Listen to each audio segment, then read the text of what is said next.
বোলপুর থানার তৎকালীন আইসিকে ফোনে গালিগালাজ কাণ্ডে নাম জড়ায় বীরভূমের প্রভাবশালী তৃণমূল নেতা অনুব্রত মণ্ডলের।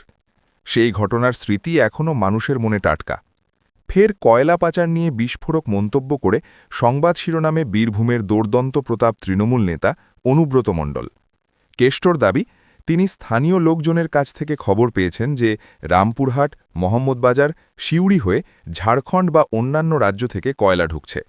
পাশাপাশি তিনি বলেন, ঠিক যেমন হাতের 5টি আঙুল সমান হয় না, তেমনি পুলিশেরও সবাই এক নয়।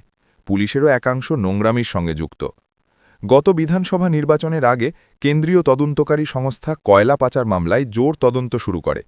ইতিমধ্যে রাজ্যের একাধিক স্থানে তল্লাশি চালানো হয়েছে এবং তৃণমূল সাংসদ অভিষেক বন্দ্যোপাধ্যায় ও তার স্ত্রীকেও একাধিকবার তলব করা হয়েছে। এছাড়া দিন কয়েক আগে ইডি আইপ্যাক ও সংস্থার ডিরেক্টর প্রতীক জৈনের বাড়িতে তল্লাশি চালায়। সেই তদন্তে বাধা দেওয়া এবং মুখ্যমন্ত্রীর বিরুদ্ধে নথি চুরির অভিযোগও আনা হয়েছে। এ বিষয়ে ইতিমধ্যেই সুপ্রিম কোর্টে মামলা দায়ের হয়েছে। তবে অনুব্রতর এই মন্তব্যকে বিশেষ গুরুত্ব দিতে নারাজ বিজেপি। শিলিগুড়ির বিজেপি বিধায়ক শঙ্কর ঘোষ বলেন, এটি তৃণমূলের চিত্রনাট্যের অংশ। রাজ্যের একাধিক সমস্যা থেকে নজর ঘোরাতে এই ধরনের মন্তব্য ছোঁড়া হচ্ছে।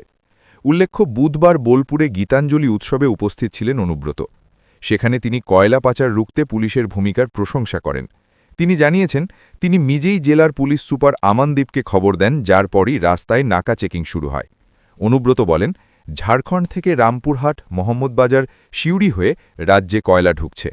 পুলিশের কাজ গ্রামবাসীদের করতে হয়েছে। সব পুলিশ খারাপ নয়, আবার কিছু পুলিশ নোংরামিতে যুক্ত। অনুব্রতর মন্তব্য প্রসঙ্গে জেলা পুলিশ সুপার আমানদীপ জানিয়েছেন, আমরা প্রতিনিয়ত রেইড করি। কয়লা পাচারের চেষ্টা হচ্ছে বলে রেইড হচ্ছে এমন নয়, আমরা সর্বদা সক্রিয়। কেষ্টর দাবি নিয়ে তিনি আলাদা করে কোনো মন্তব্য করতে চাননি।